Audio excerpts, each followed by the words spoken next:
Okay, so once upon a time, I think in the 1960s, there was a group of guys tramping through the Amazon jungle. And these guys were reasonably well off, and they were taking a guy trip. And they had some guides. And as they were going through the jungles, one of their guides was bitten by what is known as a Brazilian pit viper. Very scary snake, very deadly. They tend to hang around in banana trees quite a bit, and it was well known that people who would work in the banana groves and pick bananas had to really watch out for these Brazilian pit vipers because their bite was almost immediately fatal. So their guide was bitten, and in the group of tourists were at least one cardiologist, if not more. And as they tried to minister to this guide, they were taking his vitals, and there were more than one doctor, but I know there was at least one cardiologist. And they were taking this guy's blood pressure, and they noticed that while he was lying there, and they were frantically trying to save his life, his blood pressure was just plummeting. And so that was a tragedy, the death of this guide. And these doctors started thinking about it once they got back to the United States. And so they began looking into the properties of the venom from the Brazilian pit vipers. And they thought, what is it about it that made that blood pressure just absolutely plummet from normal to dead in a fairly short time? And so scientists from the United States collaborated with scientists from Brazil, and they started to study the properties of the venom from these pit vipers. And so Brazil collected some pit vipers and sent them in one of those great big huge steel drums to a laboratory here in the United States. And apparently there's some story about it causing quite a stir among the maintenance staff because everything was written in Portuguese. And so when they opened the top of this big can and found it had snakes in it, they were a little bit horrified. But they started to study the properties. What was it about this venom that dropped the blood pressure, and could that be applied to patients with hypertension?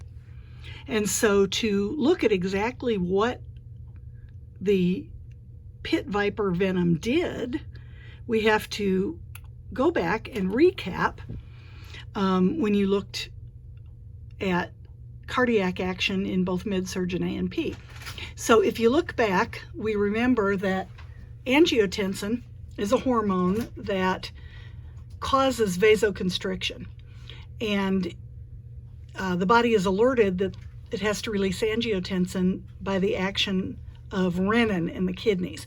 When the blood pressure drops and the fluid balance in the bloodstream gets low, the kidneys release renin.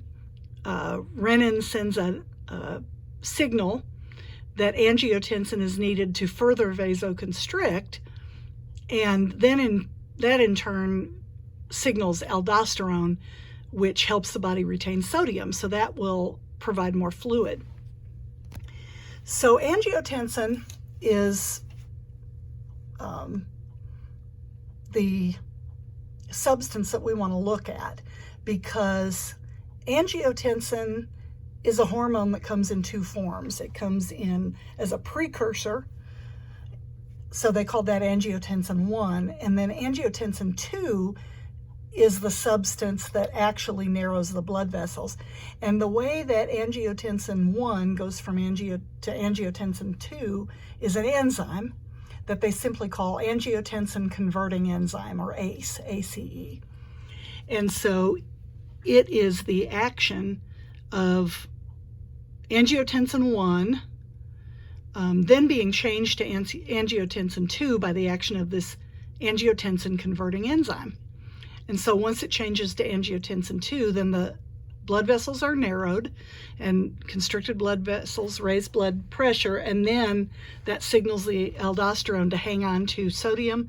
Don't allow the sodium to be released in the urine, but bring it back up into the bloodstream. So water will follow the sodium and the blood pressure will go up. So these are the body's natural mechanisms to deal with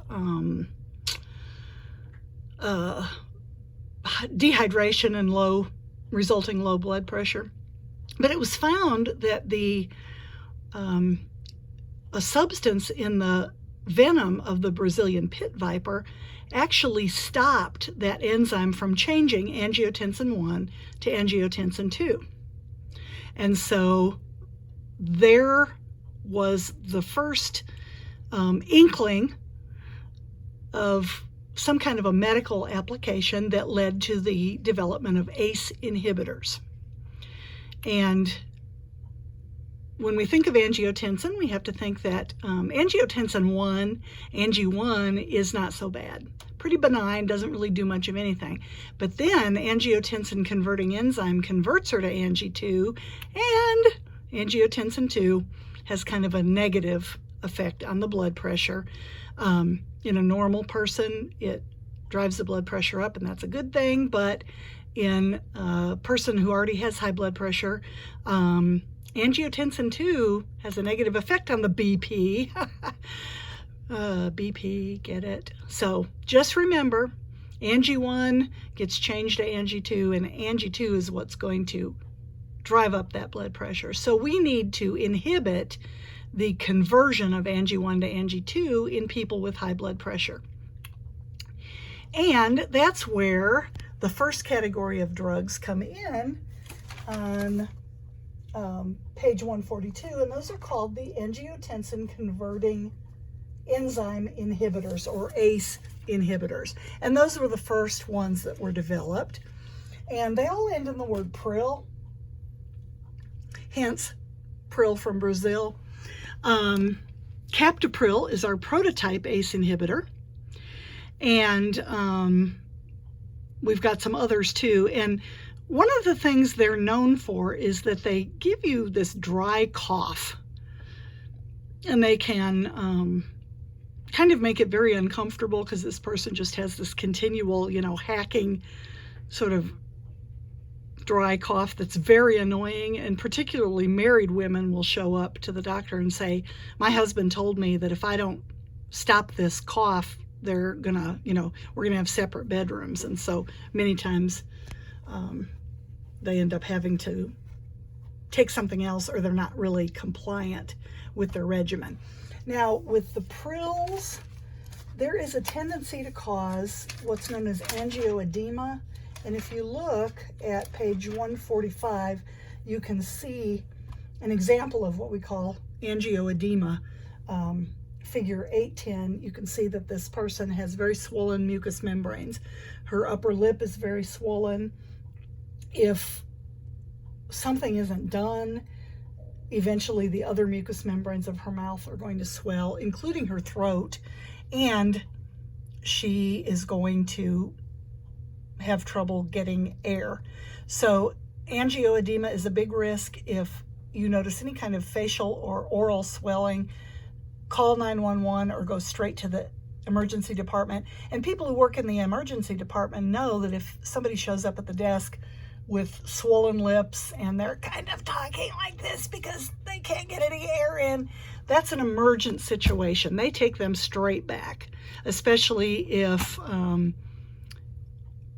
they know that they are on a medication that ends in pril.